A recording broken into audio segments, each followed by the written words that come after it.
we should really get this patient squared away right now. I don't know if your other pages are urgent or not, but I really think that he needs to be seen now. So yeah, actually Dan had to go to the OR, so he signed out to me before he left and I got all the information.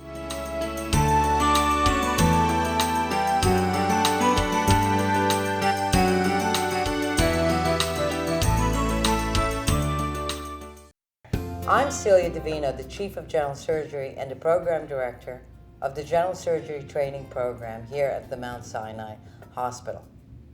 Handoff is the transfer of information and responsibility about a patient from one caregiver to another.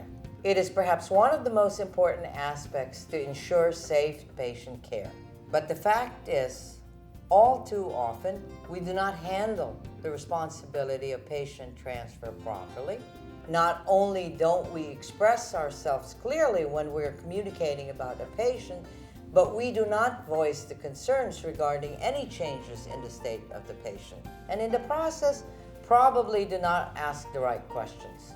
Because lack of communication is the leading cause of sentinel events, the Joint Commission has mandated that all caregivers use a standard format to improve communication about patient care. At Mount Sinai, we adopted SBAR. So, what is SBAR? Simply put, SBAR provides a standardized framework to communicate. SBAR is an acronym. S stands for situation. You identify yourself, your patient, and state why you are calling. For example, say something like, I'm concerned that Mrs. Smith, who is in 9 East, currently in isolation, has a change in mental status. B stands for background. It's important to describe the patient's current clinical status. This should include the patient's mental status, vital signs, medication lists, and pertinent lab results as appropriate to the situation. A stands for assessment. Assessment means that you synthesize the relevant information to form a professional opinion of what is going on with your patient. R stands for recommendation or request. Based on your assessment, you may recommend a consult, change of medication, or repeat a lab test or a radiographic test. Or you may request the chief resident, fellow, or attending to see the patient immediately. So SBAR standardizes and helps to organize the communication. This communication must also be interactive, with the opportunity to ask questions and be responsive to questions. This is what you call the readback. 2, it should be accurate and current. It should include any recent or anticipated changes in the clinical state of the patient. 3, the communication must clarify and verify information. 4, it should be succinct with minimal interruptions. And 5, if needed, one should have the opportunity to review relevant patient historical data. Think of SBAR as an empowerment tool, not as could do, but must do. Residents must learn how to apply SBAR during the multiple handoffs that occur routinely every day and night. We will show you 3 scenarios illustrating common situations. First, we will show you the scene when SBAR is not used, and then we will reenact the scene, this time using SBAR. It's 6:30 in the morning during sign-out between the ER consult and the senior resident. Let's see how things are going. Hey Aaron, I was gonna call you.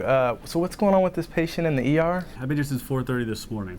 Patient is a patient of Dr. Matz's. Okay. It's a 72-year-old male who had a stent placement in the past. His hematocrit is 31 right now. His blood pressure is okay. And he looks a little dry to me. The nurse said he had 1 episode of bright red blood per rectum, but I haven't seen any more since. Okay. I think he might need a scope, but I'm not really sure. Unfortunately, I haven't been able to tell the chief resident about this patient. Now I have to go around with my team, and I have to be out of here by 8 because I'm post-call. Do you think you can let the chief know about this patient? You know, I would, but I actually have to run down to the OR to cover an emergency case that's going to start in about 15 minutes. Can you just do me a favor, man, and call the chief resident and the attending, let them know about the patient now, and if there's anything that needs to happen right away for him, just go ahead and take care of that. And then once I get out of the OR, if there's anything going on that I need to help out with, I can. But I really don't have time to help with that patient right now. So just go ahead and take care of that for the time being. Thanks a lot, man. can't call Dr. Matz. He's going to ask me if the chief has seen the patient. Plus, I have to be out of here by 8 o'clock and have to round with my team. What should I do? Critical missteps were made during the handoff of the care of this patient. First of all, pertinent information regarding the patient's history and clinical presentation were not adequately explained to the accepting physician. Because SBAR was not used by the residents, things were left to the last minute. For example, the attending and the chief resident should have been informed much earlier than during sign-out to be able to make a more timely intervention. The residents just walked away for sign-out rounds, leaving the patient in the emergency room. This is not good patient care. We must take responsibility and ownership of our patients. Now let's play the scene over using SBAR. Brian, I saw Kenneth Anderson in the ED. He's a consult. Make sure you don't see Kevin Anders in bed 5. Okay. He's a private patient of Dr. Matz's, and Dr. Matz told him to come in right away. He's a 72-year-old gentleman who had a stent placement in the past. When he came in, his hematocrit was 35. I repeated it at 4 a.m. and it went down to 31. Okay. To me, it looks a little dry. Okay. His blood pressure is 120/88, but he normally runs hypertensive according to his wife. But he didn't take any of his meds today because he wasn't feeling very well. Okay. The nurse said he had 1 episode of bright red blood per rectum, but I haven't seen it anymore. I ordered more labs on him, and I started him on normal saline, got him admitted, and ordered a type and cross for him. To me, this is very serious, and I think the patient definitely needs to be scoped. Okay. I called the chief resident at 5 a.m. and let her know what's going on. I have to go around with my team now, and then I'm post-call today at 8 o'clock. You know, I'm really glad you told me this guy is a private patient of Dr. Matz because he actually wants to be called about all his private patients directly. So here's what we'll do. I have to run down to the OR to cover an emergency case that's going to start in about 15 minutes. Okay. So we should really get this patient squared away right now. So why don't we do this? First, you call Dr. Matz and let him know that the patient's here and just tell him everything that you just told me. Okay. Then after that, we'll call down to the ER and make sure they're doing Q1 hour vital signs, repeat the hematocrit in 4 hours, and we'll have to confirm that the type and cross was indeed received by the blood bank. I'll call up to the GI floor and make sure they put the patient on the schedule to be scoped today. I'm going to be in the OR all morning, but Magda is going to be covering my pager, so when you're done speaking to Dr. Matz, give her a call and tell her about the patient so she's aware of the situation and she can know what to follow up on in the meantime, and then I'll touch base with her as soon as I'm done in the OR. Sound good? Sounds good, thanks. Thank you. What a difference it makes when handoff is done properly. The resident takes responsibility, hands off effectively, and communicates clearly and succinctly. An adverse outcome is avoided. Now let's go to the second scenario and see why SBAR is so important. It's 6:30 p.m. during sign-out rounds. Okay, so we have a plan for Smith. Melanie just ordered a CBC Chem 7 for the morning. Next is Gonzalez. What's up with him? Well, he's complaining of some tingling in his arms and hands earlier this morning, so we're going to ask neurology for a consult. And what did neurology say? I don't know. I just got out of the OR. Okay, what did neurology say? Well, I was on call, but I didn't see them come by, and I don't think they wrote a note in the chart either. But I think medicine came by and put him on insulin. Okay, you guys, this is completely unacceptable, okay? You guys need to follow up on these things. I'm late for dinner already, and you guys don't even know what neurology said about this patient. Somebody please call neurology right now. Can I call them? What are you gonna say? I'll tell them this is a 78-year-old who... No. You don't know the patient. No, Dan, you call.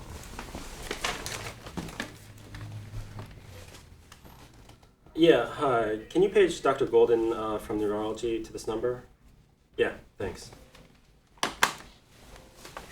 Okay, let's move on to the next patient. Hello? Oh yeah, hi Dr. Golden. This is Dan from surgery. I was wondering if you managed to swing by and see patient Gonzalez earlier today. Oh yeah, you did? Oh, okay. Hold on. Sorry. Hold on one second. Team 7000, Guggenheim Pavilion, 10 Center. Oh, I hope that's not one of our patient's coding. Can you go check his coding, please? Thanks. Yeah. Okay. This scenario is a classic example of no one taking responsibility or ownership for the patient. The ball was dropped multiple times. There was no communication between the residents and the consult team. It was unclear whether the consult was even requested for this patient. The ultimate result was an adverse outcome. The patient coded. Now let's look at the scene played over again with S-bar in place. Okay, so we have a plan for Mr. Smith. Melanie, get a CBC Chem 7 for the morning. Next is Mr. Gonzalez. Tell me about Mr. Gonzalez again. Mr. Gonzalez, he's a 78-year-old male who came in late yesterday for a hernia repair. He's obese, diabetic on insulin, hypertensive, controlled with medications. You know, when he came in, he seemed a little confused. Maybe he's a little senile, I'm not sure. But he was actually scheduled for surgery, and earlier this morning, the nurse saw him, and he was complaining of some tingling in his arms. So she gave me a call. I went and saw him. It looked a little serious. He wasn't that alert when I saw him, so I went ahead and called neurology. And I actually called Dr. Davino, talked with her, and we decided to hold off on surgery for now until we can figure out what's going on. Okay, great. And what did neurology say? Actually, Dan had to go to the OR, so he signed out to me before he left, and I got all the information. I actually was able to get in touch with Golden. We got the MRI, and it showed that the patient was indeed having these mini strokes. So, you know, imagine what would have happened if we had taken him to the OR. So anyway, for now the surgery's off, and we've got neurology on board. So I don't know if you want to transfer the patient to neurology? No, we'll keep him on our service. We'll just follow along with neurology, see what they want to do next. Great. All right. Good job, team. Wow, that S-bar training really worked. Good communication using a standardized format like S-bar is paramount to good patient care. The consult was requested, done, and recommendations were followed. A potentially life-threatening event was avoided, and the patient did well. Now let's go to the surgical floor and take a look at our final scenario. It's 1 o'clock in the morning.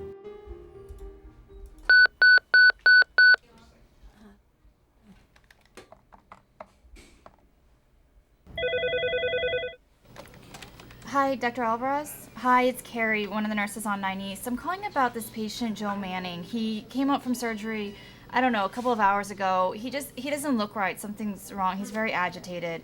I don't know what's going on. Can you come and see him? Okay, well, you know, I've got 3 other pages right now, so I'll see him in turn. I mean, maybe it's just a little bit of post-op pain. That's his bell again. I'm not sure what's going on. He's asking for pain medication. Do you think I should give it? Maybe, like, you know, you can hold off on that right now, but you know what? I just got another page. So just check his vitals, and, you know, I'll be up, but he's 4th on my list right now, and I have to go, okay? It's gonna be a really long night. Again, as the scene illustrates, there's a lack of communication between the nurse and the resident.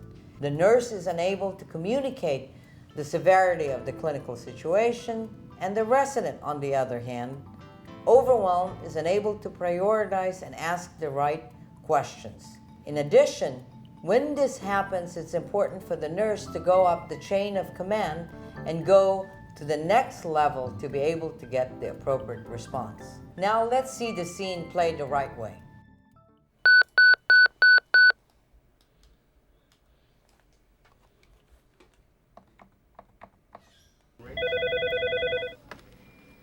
Surgery. Hi, Dr. Alvarez. This is Carrie. I'm calling from 9 East. I'm calling about our fresh post-op patient, Joe Manning. I'm a bit worried about him. On report I got from the PACU, he was doing fine. And when he came up to the floor, his vital signs, his blood pressure was 135/84, his heart rate was 78, and he was breathing at 18. But when I just went to go check on him at 1 o'clock, he's more agitated and his belly is much more distended. I'm a bit worried. His blood pressure now is 90/64 with a heart rate of 120, and he's breathing at about 28. I'm pretty worried that he's maybe bleeding. Can you come up and see him now? Ooh, well, that's not good for him or for me. You know, I've actually got a couple of other pages before him, and you're 4th in line. What surgery did you say he had, though? He had a cholecystectomy today. I don't know if your other pages are urgent or not, but I really think that he needs to be seen now. Okay, I agree. I'll be up there shortly in about 15 or 20 minutes. Right now I'm dealing with the problem here. But in the meantime, why don't you send off a set of basic labs and check his vitals again in about 5-10 minutes. If it looks like he's going down, you can always page the teaching resident. But in the meantime, I'll work on getting there as fast as I can. Okay, thanks. Also, he's asking for pain medication. I think I'm gonna hold it. Do you agree? Yes, absolutely. And like I said, I'll see you soon. Okay, thank you. This scenario demonstrates how an all too common adverse outcome can be avoided. Good communication requires practice and is important. The more you use SBAR, the better you'll be at it. You can use SBAR on call, during sign-out, and in critical situations. It's important to note that effective communication will ultimately reduce sentinel events.